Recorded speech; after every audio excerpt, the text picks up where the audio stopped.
This evening's lecture, ladies and gentlemen, is the role of the spiritual order in life, and is apropos in this time of human questioning. Many people wonder why spiritual orders exist. Let me start out by telling you that not only are there physical spiritual orders that are visible, such as the Summit Lighthouse, but there are also invisible spiritual orders. Orders that may never be known by the masses, that were not intended to be known by the masses. And the reason why these spiritual orders are not intended to be known by the masses pertains to what may be called mass opposition.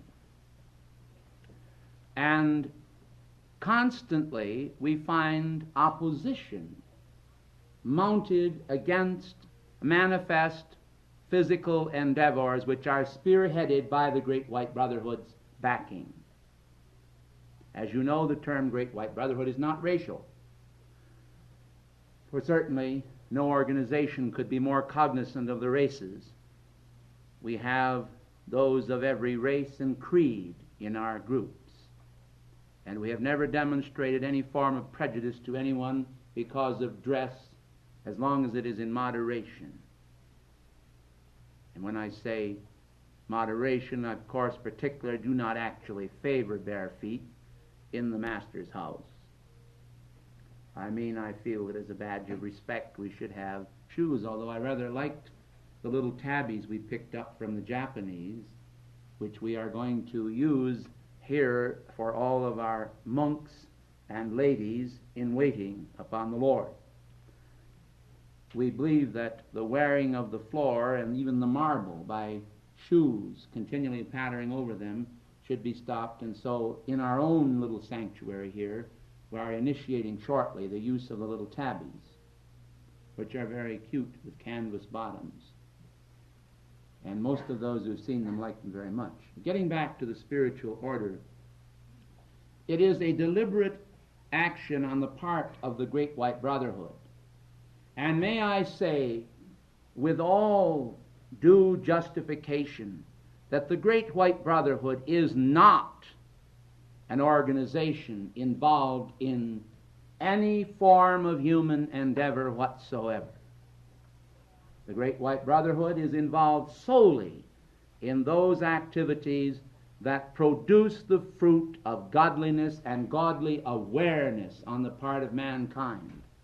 However, there are branches of the Brotherhood that are concerned with man's propensity to exploit his fellow men, produce political disruption, produce educational disruption, produce undesirable manifestations in the world of form, almost as in some of the motion pictures like Dr. Strangelove, for example, the concept of destruction on a world level.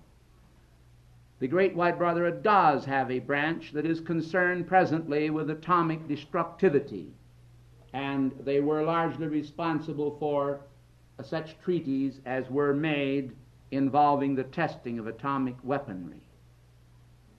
This is actually of great importance to the world, because we have noticed that whenever there is an atomic explosion, that there is a almost immediate reaction upon the world order, and especially upon the weather. Sometimes it produces a heat wave, and then again a cold wave. And this is understandable, for little particles of atomic dust interspersed within the atmosphere and acting as a screen to the light that flows from a material sun does affect large masses of air and affects the lives of multitudes of people upon the planet. So the role of the spiritual order is of vast importance, and all of the members of the spiritual order are not ascended. There are upon the planetary body any number of devotees who are working directly with the brotherhood and in the name of the brotherhood. These many times are given only a piece of the puzzle, as was fulfilled during military exploitations that I was familiar with, where sometimes it was necessary to give only a part of the puzzle, as you give a key to someone to your safety deposit box, but you require both keys in order to open the box, you see. And sometimes this is necessary from a spiritual level, that even one of the individuals working with the Great White Brotherhood is not always possessed with the knowledge and the keys by which they themselves could operate some of the secret apparatus that is actually utilized in the protection of humanity. I can assure you, for I know, that the Brotherhood is benign and wholly dedicated to the nimbus of the Christ light as it is dissipated throughout the entire world order.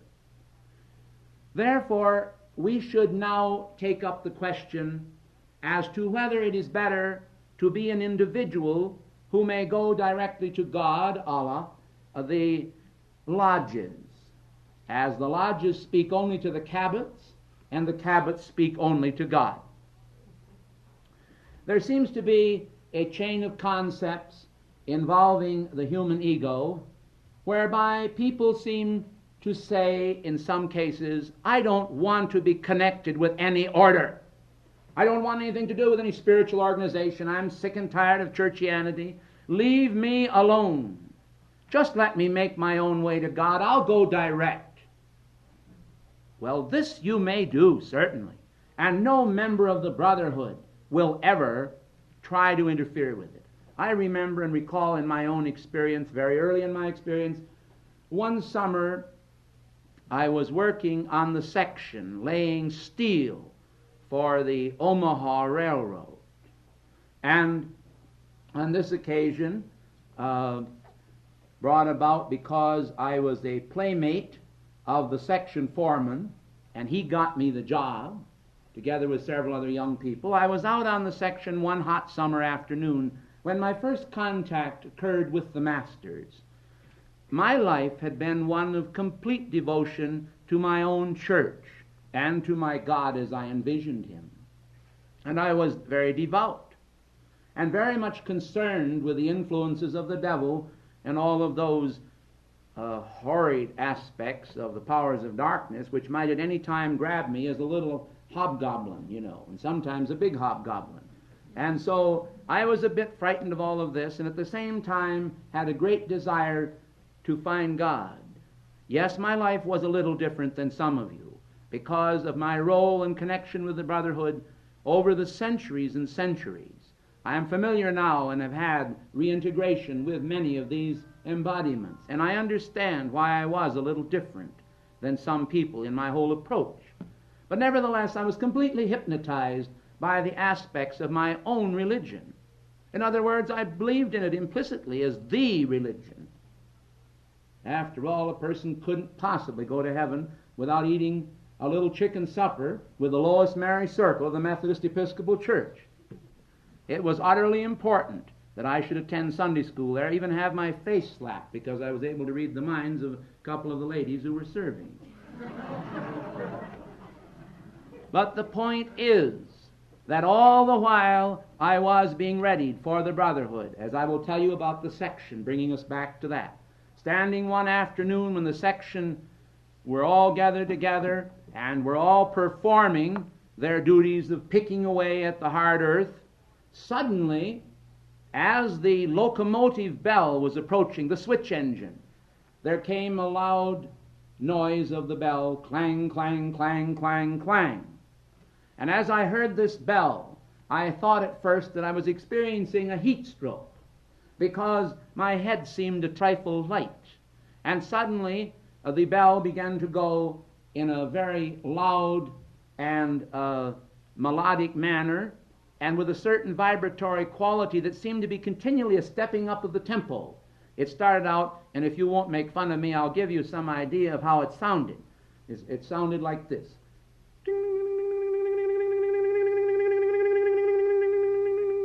You follow me?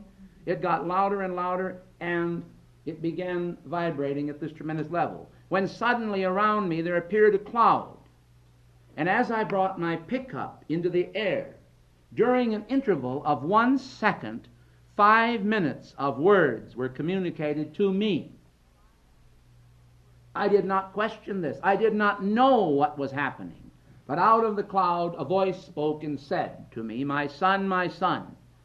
And then I heard one of the great masters in the Far East, in the land of Tibet, in a very high mountain place, speaking to me. And he had a specific work for the brotherhood to communicate to me. Now, of course, I thought I was crazy. Yes, I didn't hesitate to decide that I was crazy. And I decided that it was nothing more than a figment of my imagination or some tale that I had concocted in my subconscious mind until the following day, a thundering rap at the door announced by Western Union a verification of the very message the Master had given me the day before, out of the cloud. I couldn't fight City Hall. So for a period of a number of years, I continued to establish my contact with the brotherhood. And of course, I was most unusual. I would sometimes, through the brotherhood training, I would say to the rain, stop, and it would. And I would say to the rain, start, and it would. And I noticed all kinds of very strange things. People who attacked me were thrown to the ground by invisible hands. And I did not understand what was going on, because I had a little knowledge, and a little knowledge can be a dangerous thing. When I entered the armed forces of the United States during World War II, I found myself the butt of many jokes, because people would somehow detect a little of what was going on, but not enough to understand, only the strange aspects of it. So one man here in Colorado Springs, who was a hypnotist and had young ladies under his absolute domination, met with me one day on the job right here in Colorado Springs at the Air Force, and I looked at him and I said, you must stop this hypnosis of your niece. And he said, how do you know that I'm hypnotizing her? I said, I know you are. And I said, either you stop it or I'm going to stop your influence over her. So, one day, I said to him, you still haven't stopped it, and as effective as of this moment, I said, in the name of the Brotherhood of Light, I said, it is stopped. So for the first time in his history, the next day he came in late. And no one could understand, including him, what had happened to him. But he seemed to have lost almost all of his control over circumstances and all of his control over people. And my words did not fall to the ground. So he wrote a poem which he posted on the bulletin board for all to see, called Prophet and His God Zam, Z-A-M. But it didn't work. But somewhere along the line about that time, I decided that this was just a little bit too strange.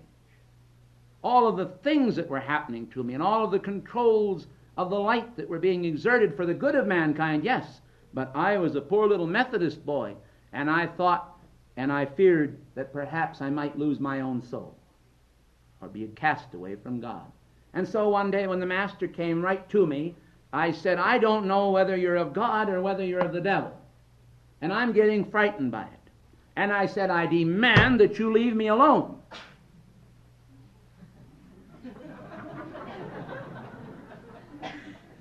And he bowed very kindly, very graciously, and he said, we respect your wishes, so be it.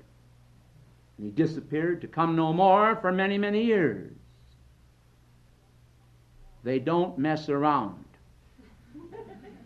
And they don't try to force you to do anything that you don't really want to do. This I learned. I learned that the true brotherhood does not exert undue pressure upon anyone. And we don't either. Everyone that comes here comes of their own free will, and forever they remain of their own free will.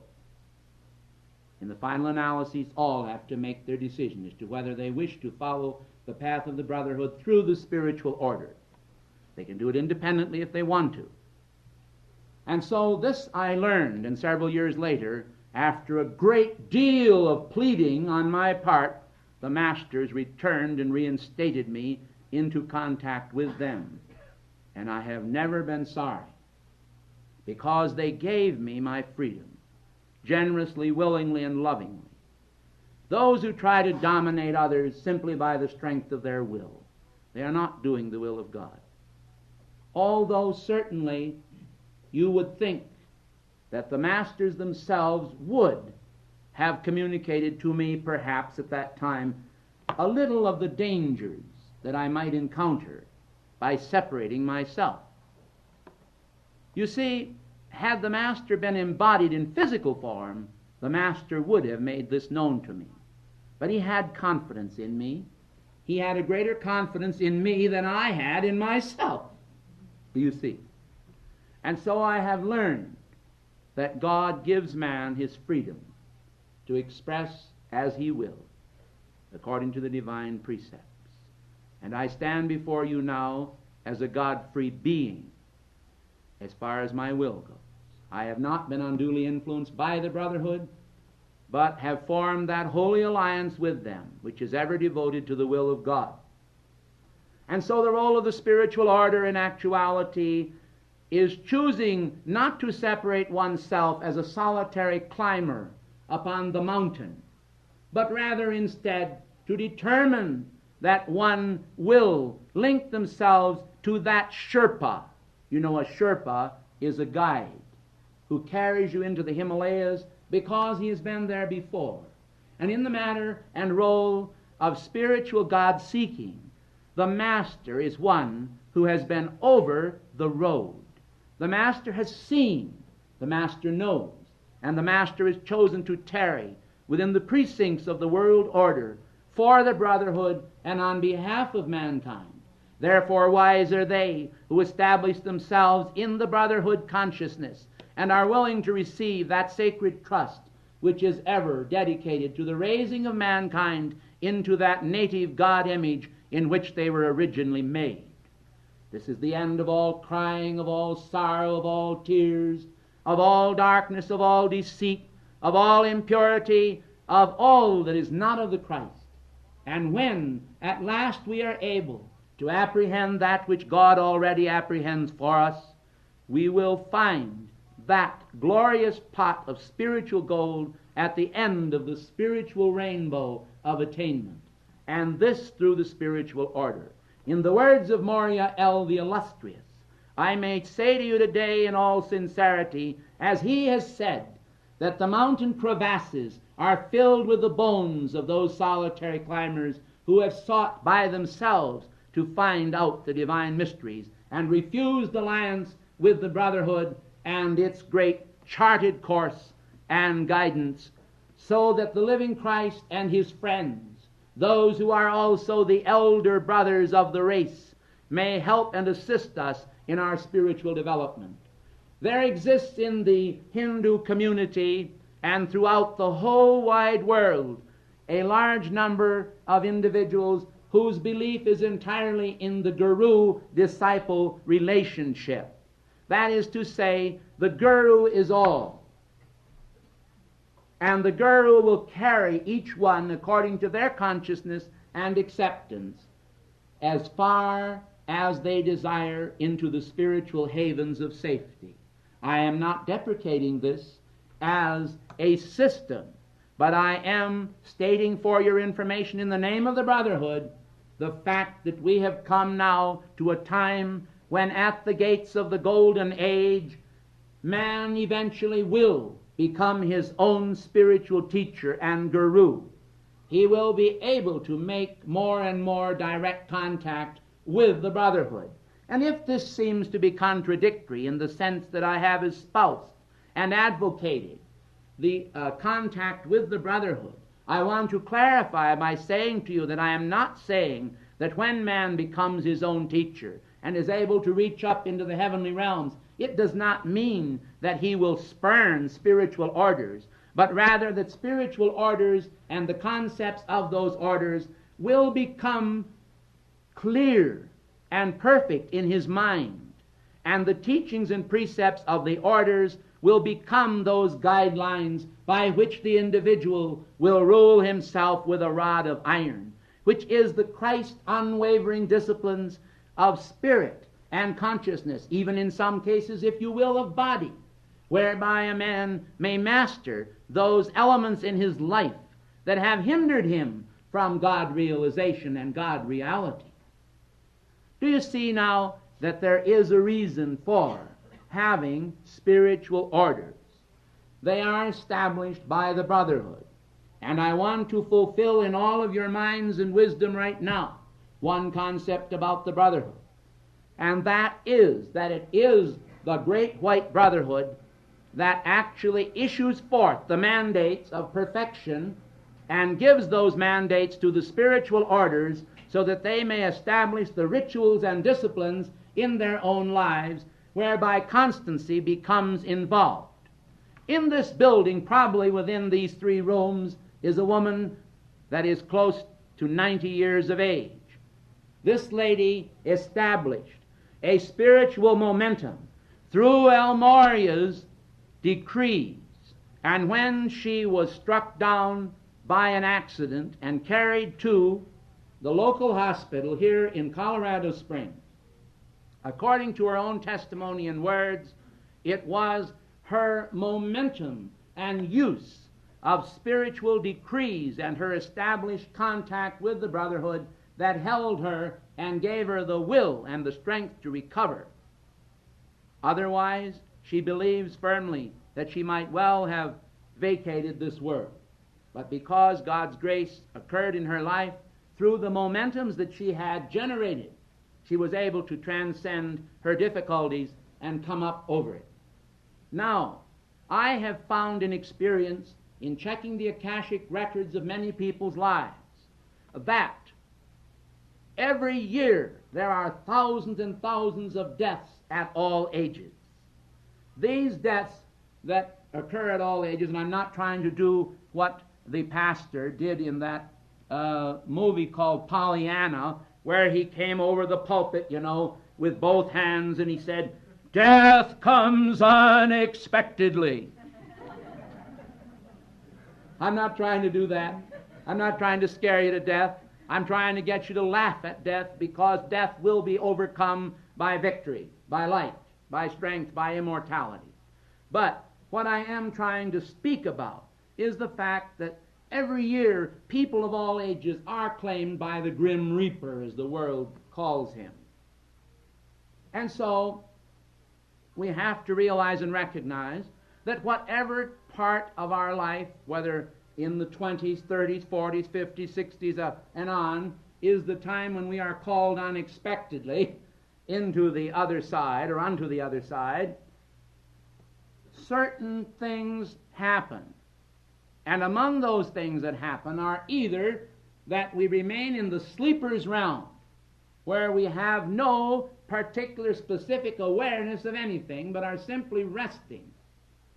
I was just trying to recall who it was, but somebody told me the other day that they had learned that an automobile, yes, now I know who it was a gentleman who sold me my car.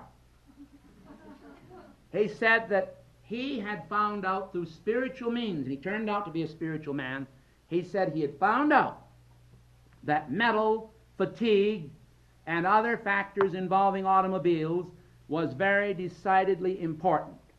And so he had a sports car brought to him for repair.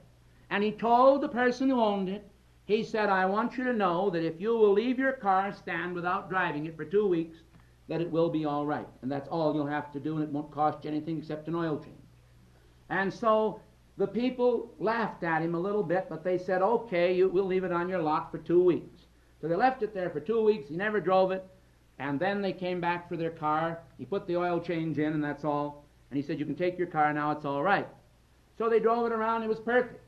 And so they said, "Well, what did you do to it?" And he said, "I didn't do a thing to it. Nothing, absolutely nothing. I just let it rest. It needed rest." And so the car rested. And the point I'm trying to make here is that the human monad, after a very vicious life, a very hard life, sometimes where great emotional stress is involved, where tremendous drains of energy pass through the consciousness of that individual, will result in his being assigned by the lords of karma to the sleeper's realm, so that he may actually allow the mental fatigue to get out of his system. Sometimes this is for 10 or 12 years, sometimes for even 30 or 40 years. It really is meaningless because, like Rip Van Winkle, when the individual wakes up to consciousness, they somehow don't believe that they've been asleep longer than 6 or 7 hours. There's really no discomfort to the soul at all in these situations. And so I have seen some enter the sleeper's realm. I have seen others called immediately to judgment, to fulfill the scriptures that some men's sins are open going beforehand to judgment, and others they follow after. We should understand that those who are called immediately to judgment are usually called into a temple of the masters where they are shown what amounts to a motion picture in which they are the principal star, and their whole life story is told. I recall checking the life record of the conductor who had slapped the ears of Thomas Edison many years ago. I was amazed to find out that in showing the motion picture to him, that they had all of the problems of Thomas Edison dramatized. And they showed the man who boxed the ears of Edison the effect of his action upon Mr. Edison's life. You might wonder why this was done. It is a perfectly reasonable concept, because when this was finished, the man did indeed have remorse, and he made a God determination and motivation within his heart and mind. And he said to himself, for he knew where he was, they told him, and it was all explained.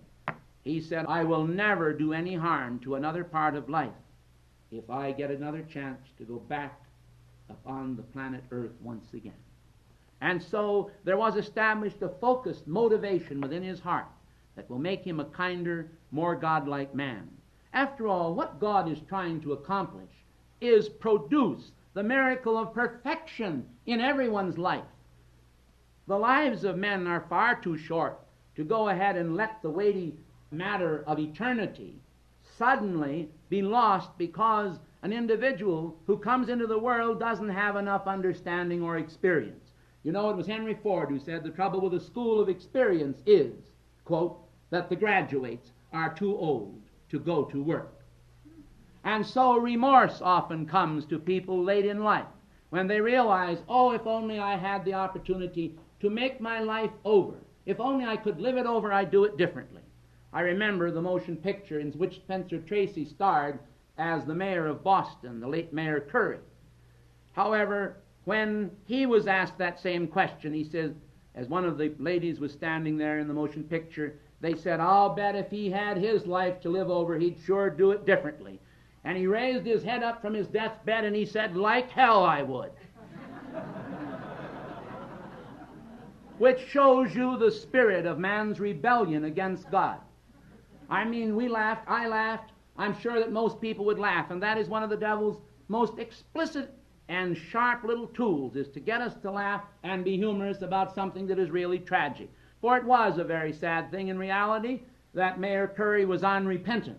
Now, I'm not going to judge Mayor Curry. He may come back after he gets through the karmic board's trial and has a few experiences. He may come back with an entirely different concept. At least the man had courage. I will say this, that in the Bible, in the book of Revelations, it makes one statement that I've always had great faith in. This is what it says. Thou art neither hot nor cold. Therefore I will spew thee out of my mouth. There is nothing more reprehensible to the Godhead than a sterile Christian who is not willing to give himself to God and actually take a stand for what he believes in. This is the individual who walks on eggs. This is the man of the talents, the one talent who says, O Lord, I knew that thou wert a hard man, reaping where you never sowed, and so I took the talent you gave me, the one talent, and I buried it into a napkin, and here I have it all right here. Everything you gave me is nice and safe and sound. Depart from me, ye cursed, into everlasting fire. You see what I mean? The drama of the reality of God. I would rather take a sinner like St. Francis of Assisi before he had turned wholeheartedly to God, a man who had made error after error, who was hot about it. You understand? He wasn't cold or hot. He was hot. He wasn't lukewarm. And that's the trouble with a lot of people. They're not worth the powder to blow them up, because they won't take a stand. All they're afraid of is for themselves. They're concerned that they're going to wind up somewhere they don't want to wind up. Why, good heavens, the Lord is the Lord of love. And if ever a man or a woman could find anyone they can trust, whom shall I trust? It's God. And you don't have to worry about him if you do the best you can. And it isn't your self-righteousness that will save you. It is as filthy rags in the eyes of God. What will save us all is the grace of God.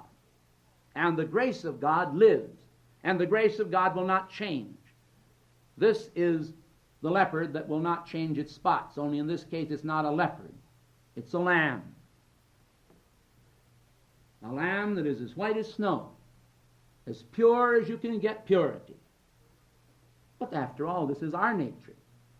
Our very real nature is involved here. Because man is not really happy defrauding his brother. He's not really happy exerting the pressure and power of his ego over others when he realizes that one day he will certainly be brought to judgment. But God takes no pleasure in the judgment. He says so.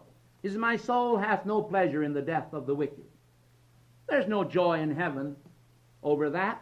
But what does it say? It says there is more joy in heaven over one sinner that repenteth than over the 99 who are so holy, you see.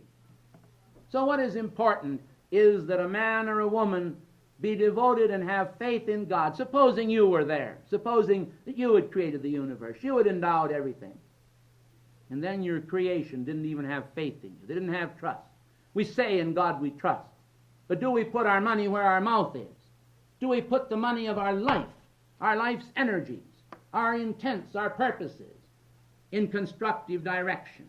I remember one time in Los Angeles, a tremendous conference was held there by the Summit Lighthouse. This was really quite a conference, because there were many people there who were intentionally confounded. Don't get an idea that it's easy to get into the Great White Brotherhood. It is not easy. It is not easy. It's hard because the Brotherhood is a little chary about having you in, although they're willing to get you in there. And the black brotherhoods are determined that you'll never get there. So you're kind of caught between the devil and the deep blue sea. You'll have all these projections against you. And so on this particular occasion, my wife Elizabeth was wearing a dress. And it was a dress that the master picked out for her. And there's only one thing I didn't like about it because of my strict puritanical upbringing, and that was that it was a bit low cut in the back. And it was the most beautiful Moria blue, as we might call it, and it was belted with rhinestones. It was really a beautiful creation, and the master El Moria picked it out. And so I said to myself, how can the master pick out a dress that has a V-line and shows part of her back? Because I was still holding to this very puritanical concept. After all, swimming suits show a lot more. And we see all kinds of good people parading around on the beach. They're nice people, good church people, good Christians. And I mean every word I say. I'm not making fun of it. But the point is, my wife had this dress on, and she looked very beautiful. And that was about 10 years ago. She still looks beautiful. And so I was sitting there, and we had a dictation, I believe, from Master Moria, and for the first time in the history of all the dictations we had received prior to this event, the master talked for 1 hour and 10 minutes. And I don't know if you realize it or not, but that's a long time to stand there in the ray and take a dictation. And I was getting exasperated, but a very strange thing happened. I was a prisoner of love. I couldn't get out of it. But a very strange thing happened. All at once, in the middle of the dictation, behind me was Tom Miller. We didn't have this set up here. And so here was Tom Miller behind me, and I couldn't see what he was doing, and he was tape recording the dictation, and he had a 1-hour reel on there. And I didn't know how far it was going to go or how long the master had talked. And so all at once, the master came through me and said, and now we pause for technical consideration.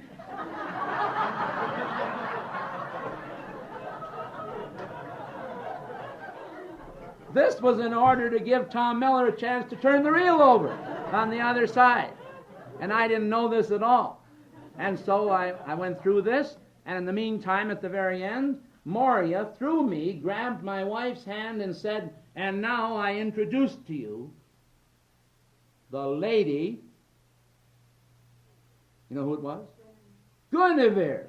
Guinevere. You see, Moria was King Arthur, and Elizabeth was Guinevere, and I was Sir Launcelot.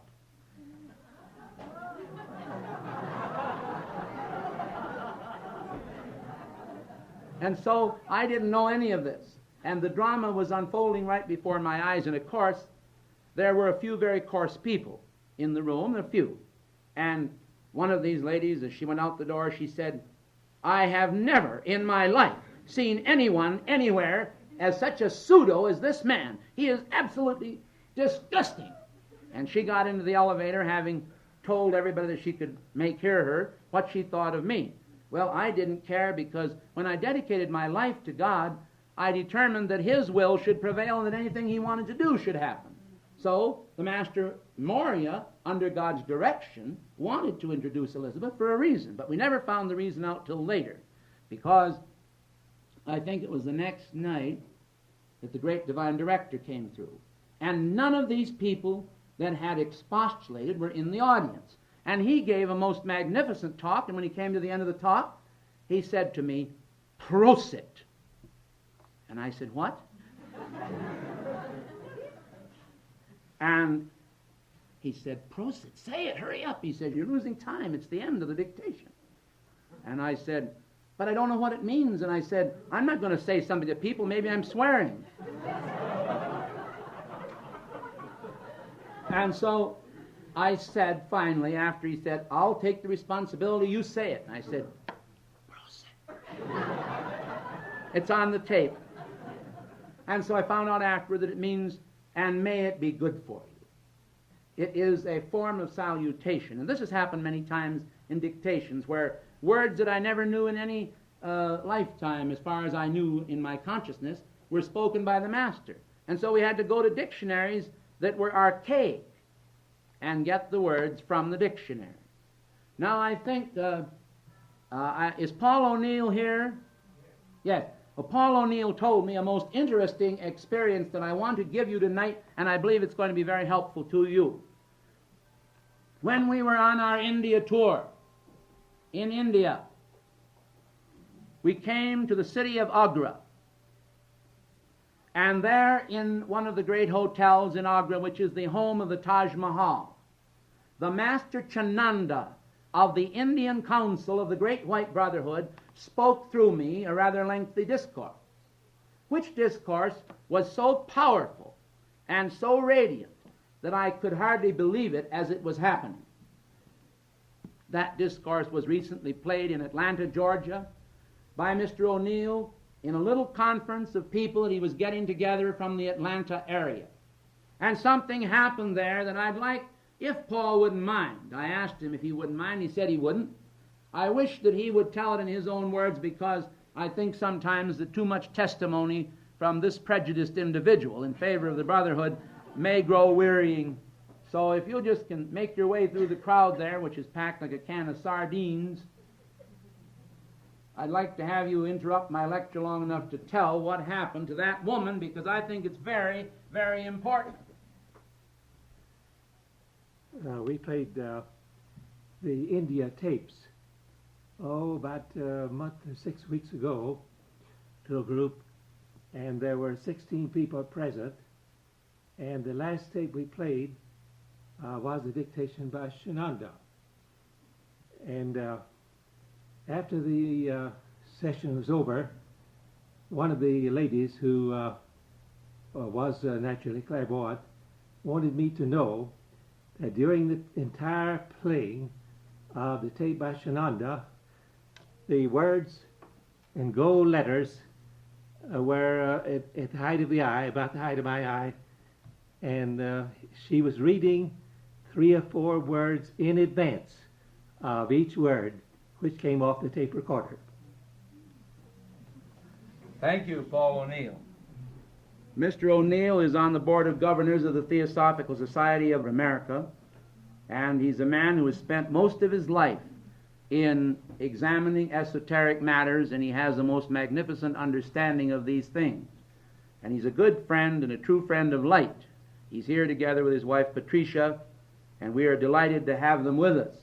And I felt that this testimony along the line of communications with the masters might be of some benefit to you, for he asked me this question. He said, how did you get that particular dictation?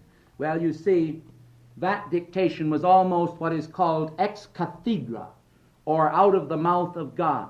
In some of the dictations, my vocal cords are literally taken over by the master.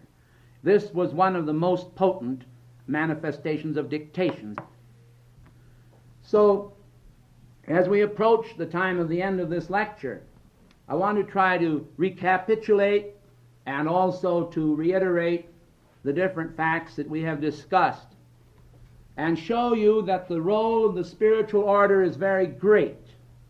No, you don't have to join, and you can't, frankly, anyway. If you wanted to come into, shall we say, some association with the brotherhood through this avenue of communication, you would become a keeper of the flame without question, and you would seek to keep the flame. The reason St. Germain created the Keepers of the Flame order was because so many of the students had started out with a Methodist or Presbyterian or Episcopal church, for example, or the Catholic Church, and then finally they joined the Holy Rollers. And this has happened too. We've had lots of people that went into a more emotional type of religion because they believed that it was a closer walk with God. I'm not here to condemn those people or to condemn the Holy Rollers or any other organization. I don't condemn any metaphysical organization. In fact, I condemn no one. But the fact still remains that people have changed their religion again and again, and it has revolved around and around. Well, a lot of times when they changed their religion, they lost practically all of the God contact they had and went into a new religion and had to build it up all over again. Do you understand this?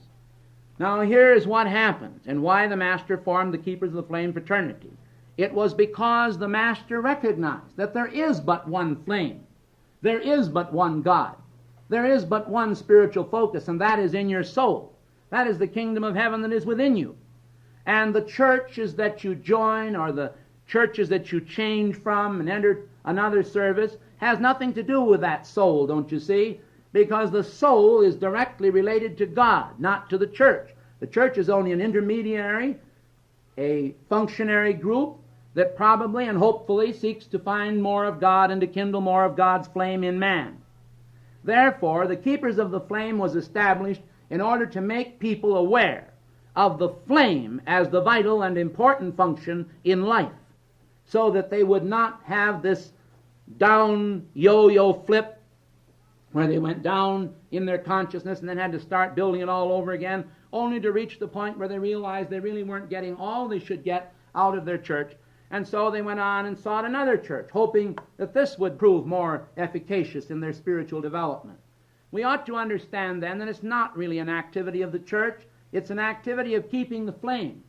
And so this is why St. Germain started that order, so that people could come under the disciplines of the Keepers of the Flame fraternity and could develop their souls according to the capacities that the Masters established through the Keepers of the Flame and continually do establish.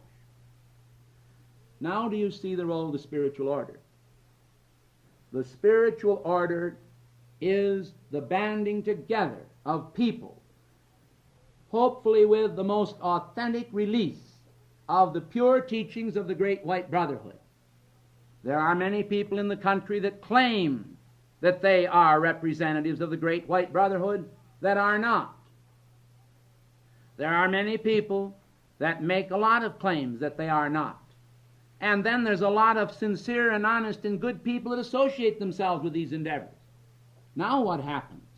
Well, quite frankly, those organizations sometimes flourish because of the integrity and honor of the people with whom they are associated, whereas the leaders are utterly false and completely untrue in their precepts.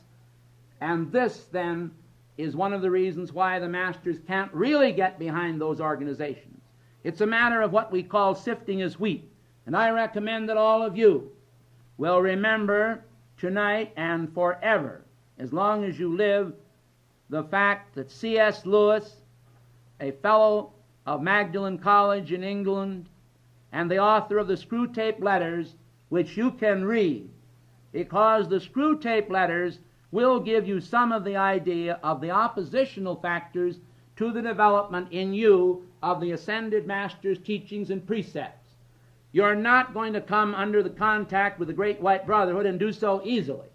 You're going to have to fight to keep your spiritual rights. And I mean every word of it. They will always try to put ideas into your mind, ideas that will somehow or other discourage the fruition in you of greater contact with the Great White Brotherhood. They'll involve you in situations with women or men. They'll get you into matrimonial situations or involvements. They will try to tell you that decrees are all foolishness. They'll try to tell you that you're not getting anywhere by decrees. You might as well forget them because they're all a bunch of foolishness and all the people are hypnotized. They'll tell you that everybody's hypnotized that's in this work and that I'm a hypnotist. Well, God pity you if I'd be a hypnotist, and God pity me more, because I'd really be the one that would have to carry all the brunt of it in the long run, and quite frankly, I'd be much happier selling vacuum cleaners or sewing machines, because then I wouldn't have to worry about it. I would really hate, and I use the word hate, and I mean it, I would absolutely hate the idea of just making a living with something like this, if it was not the pure sincerity of my soul and the knowledge that I have had over the years of absolute contact with the Brotherhood and the intent of the Brotherhood.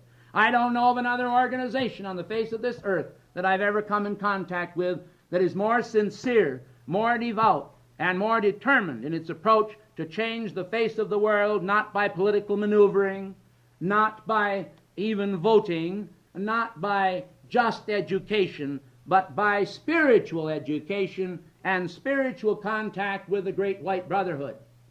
We start this out at a very early age to our young people. My own little children were decreeing every single day. And I'm going to tell you that little Aaron, who's learning Chinese, that little child will give decrees till you wouldn't believe it, and with power you wouldn't believe. She sat in Hawaii in the motel, and she decreed for 1 hour until the chambermaids and the Hawaiians in the area came marching into the room, and they said, "What is she, a priest?" And there she sat, Archangel Michael, and all the songs were pouring forth. Well, do you realize the momentum that she has established within her soul? And then think of all the dirty movies that you might have seen. And imagine how these dirty movies might also have a focus in any of us if we allowed it to penetrate our consciousness. Do you see what I mean? And just realize all of the situations that are purely ungodly that exist in the world, and then realize how we've taken these things into our consciousness. And now we come to God. But those things are not going to go away just because we say, boo. They're not going to run away because they're part of your collective subconscious. And the transmuting flame is what's going to relieve all of that. I tell you that when I was in the Methodist Church, because of the fact that I was chosen by God to do this work, although I knew it not, I worked with a lot of profane and coarse men. And they swore all day. And they told dirty stories all day, and the dirty stories were always the same. When you get all through with them, there was no difference in them. But they kept doing it. I remember one foreman, during the time the Works Progress Administration was existing, I was actually a sewer worker on the WPA way back when I was just practically a kid. And the fellow used to go up and down the ditch, and he'd spit a big hunk of tobacco juice down into the ditch. And then he'd lean over the ditch, and he'd say in Swedish what amounts to one of the most profane statements any man can make. So he did this all day. He marched from one end of the ditch to the other, a whole block long, spitting, chewing tobacco, and saying this profane Swedish statement involving women.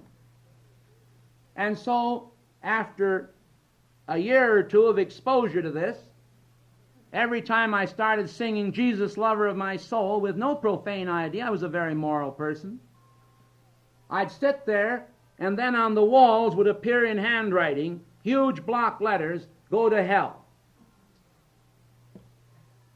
And then, after that, other profanities began to appear. When I was singing and devoted to God, and there wasn't a smidgen of evil in my desire, nor was I in any way involved in this. I had this problem of projections into my consciousness, and now I have found out that so did St. Augustine. St. Augustine used to have naked Nubian women that would appear to him in the most voluptuous poses, right when he was trying to say and utter the most holy of prayers, and right when he was almost on the verge of becoming an absolute saint, which he later became. And most all of the saints have had this experience. I'm not trying to claim it. Don't think for 1 minute that I'm telling you that for that reason. I'm not. But I'm trying to show you and help you to understand that you don't go on the spiritual path and then find that you have a bed of roses and the angels pick up 4 corners of the bed and fly into some heaven. It doesn't work that way. You go through experiences that sometimes are most crucifying, because only when a man goes through crucifying experiences to where he can be raised from the dead of human corruption can he stand wholeheartedly devoted to God. And that's how it is. And so, what happened to me is that when I started this spiritual work, I was still being plagued just a little bit at that time with these strange projections. And so I was almost heartsick. It's a terrible thing to stand up with devotion to God and be praising God and then have something like that manifest. So what did I do about it? I listened to the Master. I went to the Master, and he had Mother Mary come to me. And Mother Mary said, "My son," she said, "resist not evil." I said, "What?" She said, "Resist not evil, and it will flee from you." And I began to think about that. And I realized that by the very factor of opposing this manifestation, you were feeding it. And I was concentrating upon it without meaning to. And then St. Germain came to me, and he was Joseph, as you probably know. St. Germain came to me, and he said, "Use the violet transmuting flame." So I spent 6 months, and it all vanished away. The whole thing was gone, and I saw only the good of God.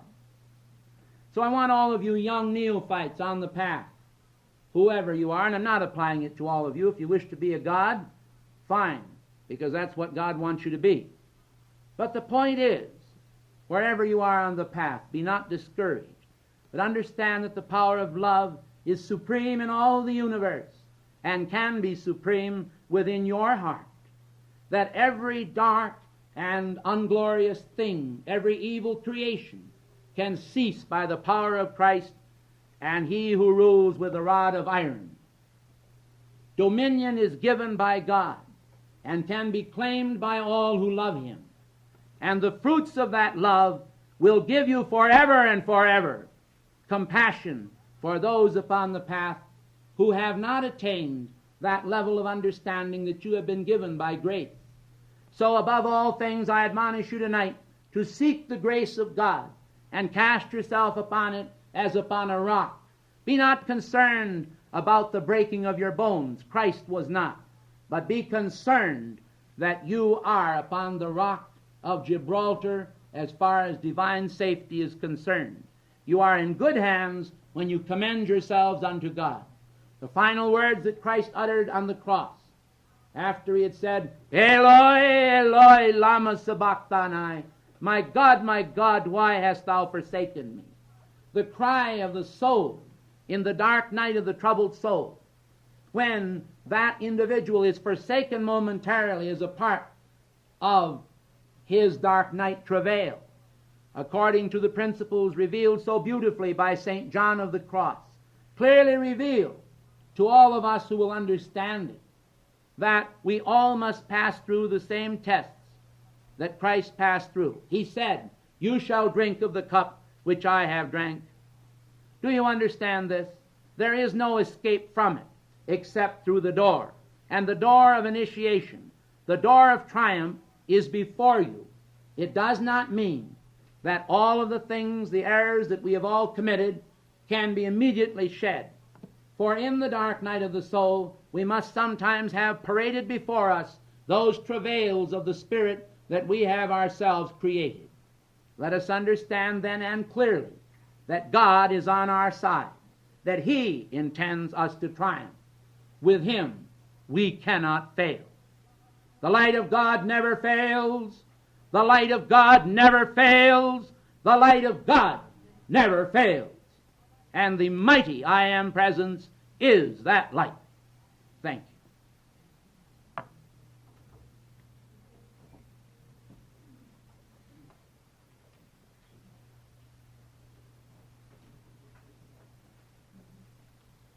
Peace be on you. As long as the sun shall shine, as long as the sun shall send out its light and heat, as long as a soul liveth in the universe, may peace be upon you. And may we all always remember that one day will be fulfilled. It doth not yet appear what we shall be. But when He shall appear, we shall see Him as He is, for we shall be like Him.